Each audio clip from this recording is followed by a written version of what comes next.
Grail that is getting the reporting right to governing body. We've done again a slightly different format this time, so again very just to keep you on your toes really, but very interested in feedback. So I was feeling that a lot of the previous reporting was very much focused around risk and therefore all the things that we were concerned about, but actually I wanted to try and present to the governing body a much fuller picture of each provider that we commissioned and our own quality duty in terms of the deliverables and the metrics. So we've inserted our tables with our key performance indicators that we use around each of the providers and around for ourselves. So if that is helpful, I'd be grateful for confirmation of that, because hopefully it cuts down a little bit on the words, and we'll just report the exceptions for things that are not improving or have worsened around that. So the highlights, I'm assuming you've read it. Highlights, so we've had a discussion around urgent care and the emergency care situation at QA, and unsurprisingly that remains probably our top quality risk across the system. I think we can be assured on a number of levels that the actions that have been put in since and during the Risk Summit process last year have had impact. The CQC came in and re-inspected the emergency department and the medical unit at QA in September, and whilst they didn't give it a 100% clean bill of health, the early indications are that for the emergency department, their CQC were content with the progress that had been made around keeping people safe while they were waiting and managing that process. So I think that was good. There were some concerns raised around some care issues in the medical unit, and we haven't got the final report yet. It's out for factor accuracy. So whilst the CQC did lift the enforcement action around the emergency department after that visit, which is good news, there was some regulatory action in 3 areas, so requirements for the trust to address around principally nursing care in the medical unit. And I just want to keep flagging, when the hospital runs hot, it has a massive quality impact on patient moves, on the number of patients outside of their specialty, on the overcrowding in the department, and we have had a number of 12-hour trolley breaches, and on the long waits for sometimes very frail and elderly patients. And I would reiterate what Sheila said, everybody is working absolutely their socks off to try and mitigate the risks around that, but there are occasions where those risks are quite acute, and all hands to the deck to sort of manage that. That has quite an impact on SCAS and the long waits. We're doing some audit work around harm to try and pick up where people have had long waits. So we've done one set of audits on that, and we're doing some more. In terms of other providers in the report, just note that it's not in the report, but Partner in Health Limited, our out-of-hours GP service, have just had another CQC inspection, and again, whilst we haven't had the formal report, I have heard back from the CQC that they were content with what they found, so we're expecting there to be no major concerns arising from that report. Just to move on to Southern Health, who provide integrated community services, mental health and learning disability service for us. They've been through a very difficult 18-month period post their MASOS audit around the reporting of mortality, investigation of mortality, and a couple of subsequent CQC inspections on the back of that. And I feel that the Trust has made really good progress against the requirements in the MASOS action plan and the CQC requirements. We have a number of oversight and assurance meetings that several of us go to, and it is encouraging to note that things like the mortality reporting and investigation process is now hitting the targets trajectory that we set for it. There's better management of ligature risks. There are still pockets of areas that we need to get assurance on, but overall there's a better governance process and risk management process around ligature risks. The one area for mental health that we are concerned about has been Elmley, which is an acute mental health unit in Havant that serves our area. A number of sources of intelligence indicated that there were some workforce challenges and some culture issues there, and the CQC also picked that up in their inspection of Elmley quite recently. So we have raised that with the Trust, and we've also raised that with the lead commissioner, which is West Hampshire CCG, and raised it through the quality contracting process and requested a deep dive into care at Elmley unit. So that will be ongoing, and we'll report that back in due course. There's one other thing around providers that I just wanted to note, in that it's the number of never events that have been occurring this year. So never events should never happen in their very name.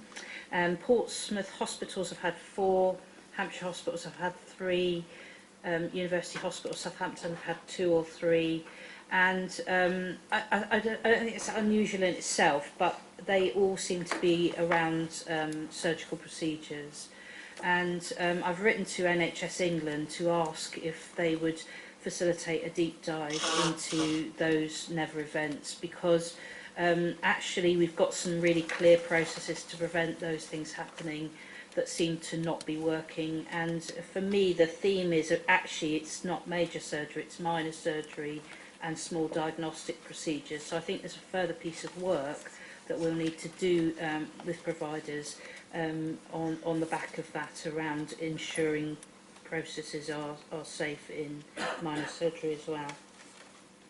And just in terms of our internal quality report, please note the risks. We've got no internal quality risks rated above 12.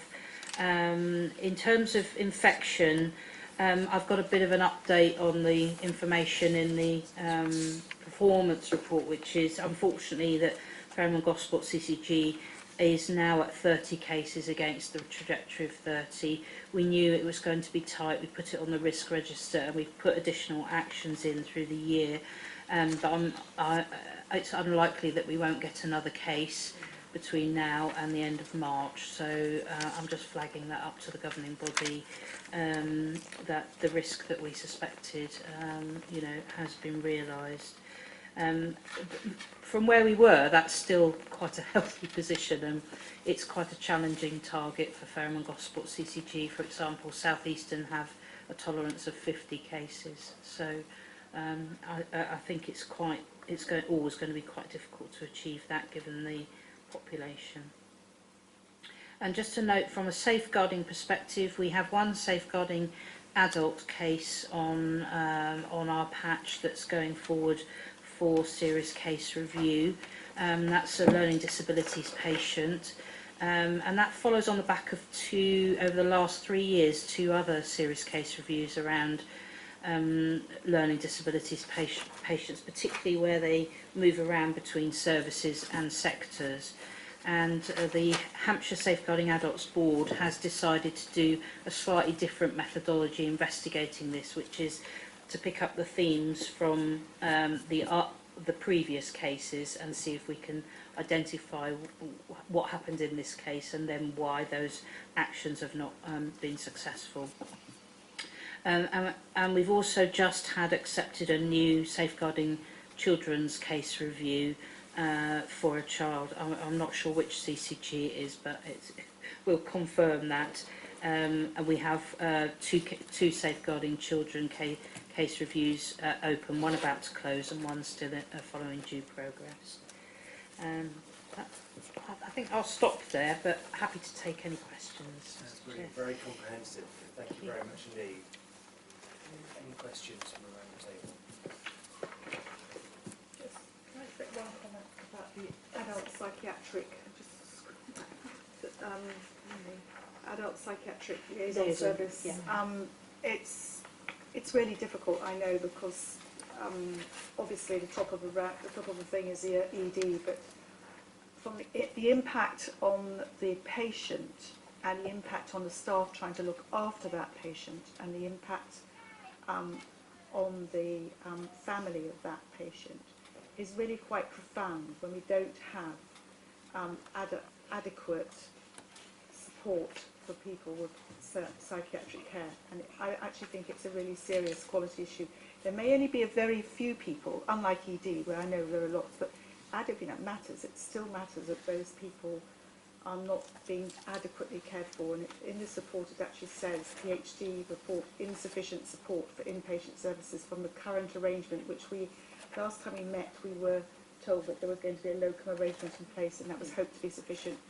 And they're saying that it's not good enough, it's not doing. And I just wondered if you could possibly update us on where we. I know it's been very difficult to find the right person, but I still think we should be talking about it. Yes, so I think this year we have made significant progress around psychiatric liaison services. We developed and agreed a new specification that covered inpatient, so the previous model didn't cover inpatient at all, and I think getting it, kicking it off, you know, from ground zero, it has taken a bit longer than we would like, but the specification, so the commissioning of the model, is right. I think it's the short-term workforce gaps, and I do believe that Southern are absolutely trying their best to cover that while there is a gap, so there is some other psychiatrists' input into that, and things are gradually improving. So I don't think we have the same level of concern around cover, Lucy, that we had last year. This is the responsible clinician rather than specialist nurses, so there is input and support to the wards. This is for the patients that are sectioned, so that's a legal requirement rather than the actual day-to-day management of the patient. So that support is there for them. That's my view. I don't know if Lynn wants to add anything else. Yeah, I was just going to add, they have actually recruited substantively to that post. That's the first thing.